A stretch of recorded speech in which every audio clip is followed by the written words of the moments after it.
Welcome to Tier 5 of the urban legend Iceberg. If you want to see the original image of the iceberg, you can look in the description below and find the original Reddit post where the user DarkMoon230 originally posted this image on Reddit. They are a close friend to me, and I would appreciate it if you gave them some kind of shout out or commented on their Reddit post. Thank you. Let's explore the iceberg.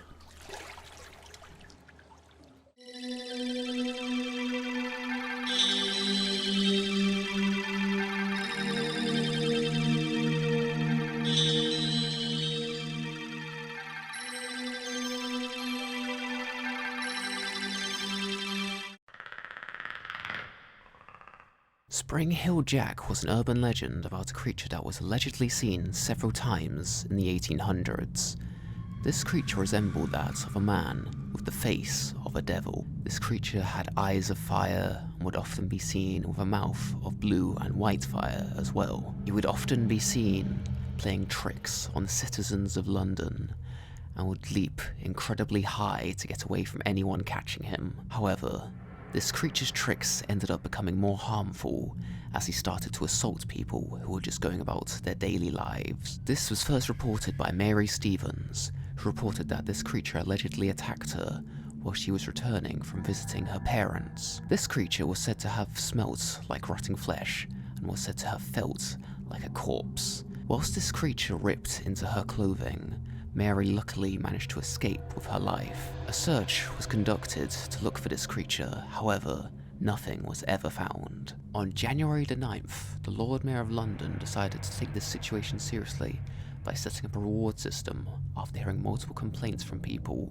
who said that they had been attacked by a similar looking creature with a similar description to those who had mentioned it in the papers. It's reported though that the one major complaint that decided to change the Lord Mayor's mind was that of a friend he knew who said that one of his servants had been attacked by a man in a bear suit. After the Mayor of London had heard of this, he immediately put out a bounty for Spring Hill Jack. After this announcement, there were sightings of Spring Hill Jack all across England. In 1870, the army even set up traps after several sentries swear they saw a man who jumped onto their sentry boxes. This soon followed up in a close pursuit in Lincoln, where several people started to open fire on Spring Hill Jack, but he just laughed at them and ran away. His last sighting was in 1904 at Everton in Liverpool, where he was seen leaping back and forth from the cobbles to the rooftops. Luckily, he hasn't been seen since, but no one knows who he was to this day, or even if he was a man or a devil. The Monkey Man of Delhi was a creature which was sighted in 2001 in the city of New Delhi in India.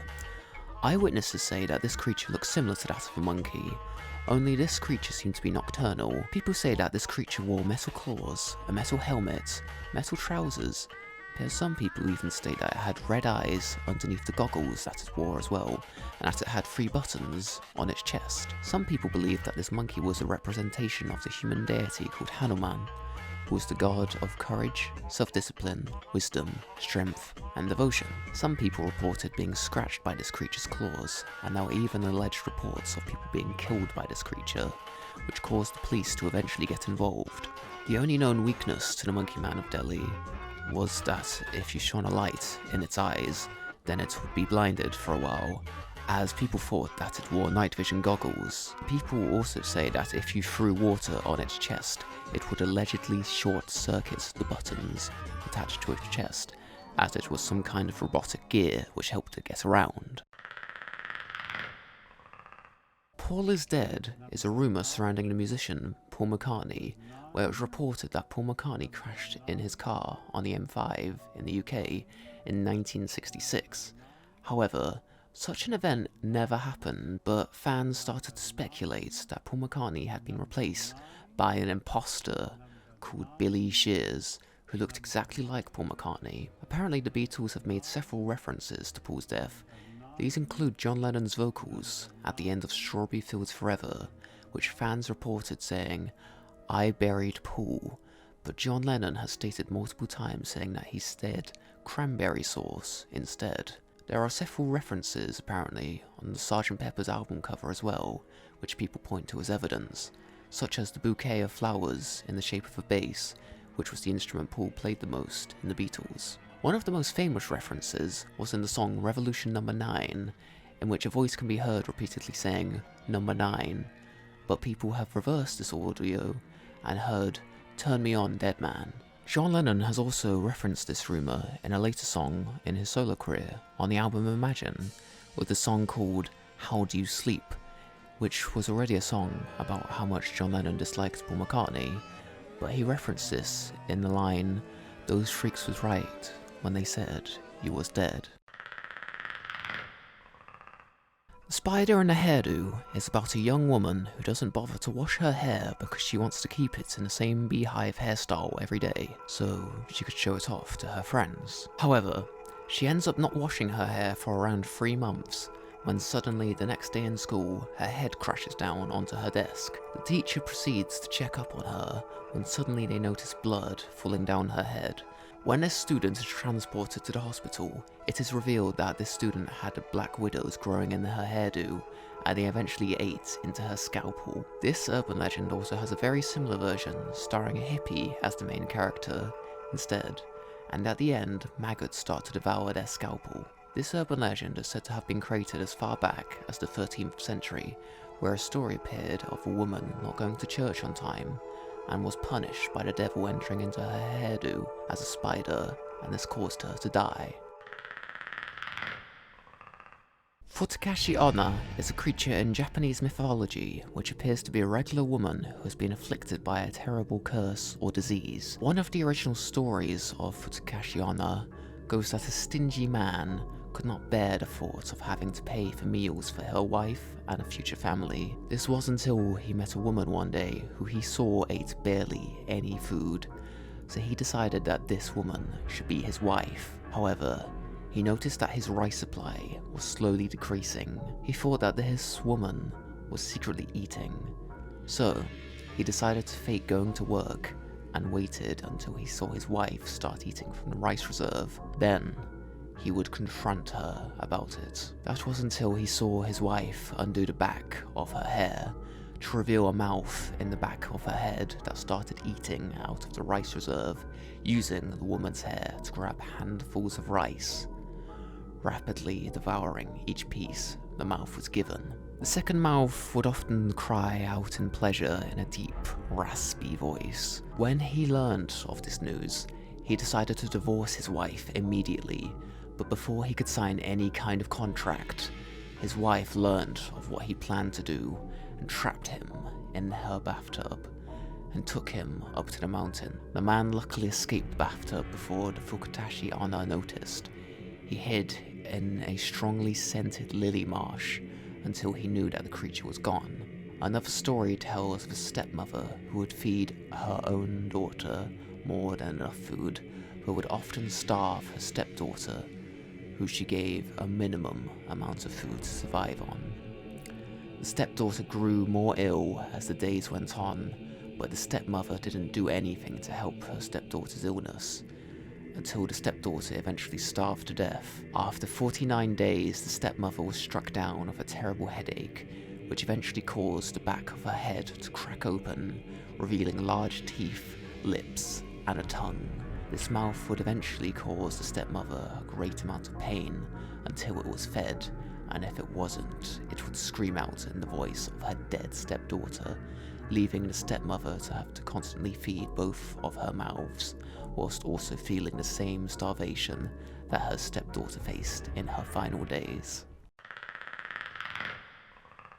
The Girl in the Gap is a Japanese creature who waits in the gaps of your house, whether that be a gap in your wardrobe, a crack in your wall, or even underneath your bed. The Girl in the Gap will watch you until you notice her. Then she will ask you a question of whether you want to play a game of hide and seek. It will not matter if you answer yes or no. She will start to play the game no matter what you say. She will disappear after she asks this question, but if you ever see her again, you will be taken to another dimension, which has been theorized to be hell itself, but no one knows because no one has ever come back. Red Cloak is a creature often referred to as Manto, which also means red cloak in Japanese. This creature is said to appear in haunted stalls in public restrooms. This creature is said to commonly be seen in women's restrooms, as this creature might have some resentment against women when it was alive. The story goes that when a participant is finished with using the toilet, that they will suddenly hear a voice say, "Do you want red paper or blue paper?" If this participant replies with red paper, then the spirit will execute the victim in such a way where the bathroom stall will look like it is soaked in their blood, as well as the victim's outfit, so it will look like they are wearing a red cloak as well. As the rumour goes around this nearby area, someone else encounters this spirit, and since they know what will happen if they say red paper, they decide to say blue paper, after which all the blood was sucked out of their body, leaving them blue-faced on the floor. There are other variations of this legend stating that the spirit might ask for either red or purple paper. If the person was to say purple paper, then they would be able to escape. Other reports state that you can escape this creature by saying nothing, so it will ignore you and move on to somewhere else. However, other reports state that the spirit will drown you in the toilet if you try to be smart, showing that there is no true way to escape the Akamanto. The Red Room is an urban legend that I have already covered on my channel. However, I didn't feel I did a very good job on my other video, so I'll try to explain it better here. A young boy is at a school when he hears about a certain website called the Red Room that someone allegedly accessed before dying a horrible death. Enticed with a morbid curiosity, the boy decides to look for this Red Room website after school. After many hours, he lays exhausted with no luck of finding this Red Room until he sees a link that looks promising. A pop-up then appears on his computer saying, "Do you like?" with a question mark at the end. The boy is confused by this and closes the pop-up. The pop-up appears again as the boy tries to repeatedly close this pop-up. However, each time he clicks off, it grows larger, showing more text. It eventually shows the full message saying, "Do you like the Red Room?" The pop-up then expands to the whole screen, showing multiple names of people that eventually have died, and he sees his friend's name eventually appear, who he overheard the conversation from. The screen then cracks as the boy's name appears.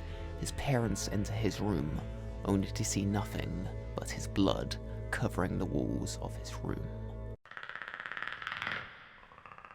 The 8-foot-tall woman, also known as the Hachsagmu-sama, is a story told by a child where they were playing in their grandparents' garden when suddenly they hear a strange noise behind them going, "Po, po, po, po."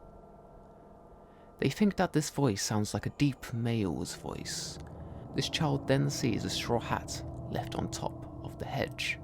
The hat suddenly starts to move until the child realizes that this hat is attached to a figure that is at least 8 feet tall, and the sound that was coming from earlier still echoes around the child.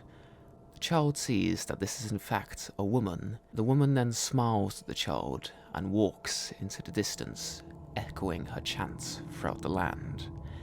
This child then goes to their grandparents, who are majorly concerned when this child tells them what just happened. The grandmother then explains that this child has just been seen by the 8-foot-tall woman, and that the child will be taken in a few days, or they will die if they don't do anything to protect this child. The grandpa then gives the child a special parchment of paper, which the child has to hold on to, and the grandmother is told to keep her eyes on the child at all times, whilst the grandfather is looking for a woman called Kei-san. The child was then put into a room where they were asked to spend the night alone by Kei-san and the grandfather until 7 AM, with every bit of the room locked down.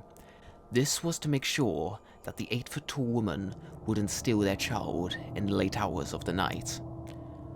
After the night, the child wakes up and is taken to the airport in a van with his grandparents and his father, as well as other family members. They are still being pursued by this 8-foot-tall woman and have to occasionally asked the child to not look, for fearing that this 8-foot-tall woman will take their child the second they lay eyes on them. When the father and the son eventually reach this airport, they leave the country immediately, leaving the grandparents. And this is to make sure that this child is never kidnapped by this creature and never seen by it, so it can live out its curse who it is inflicted upon everyone who sees its face. I would love to see your opinions in the comment section below on what you thought my video was like. Thank you so much for watching, and goodbye.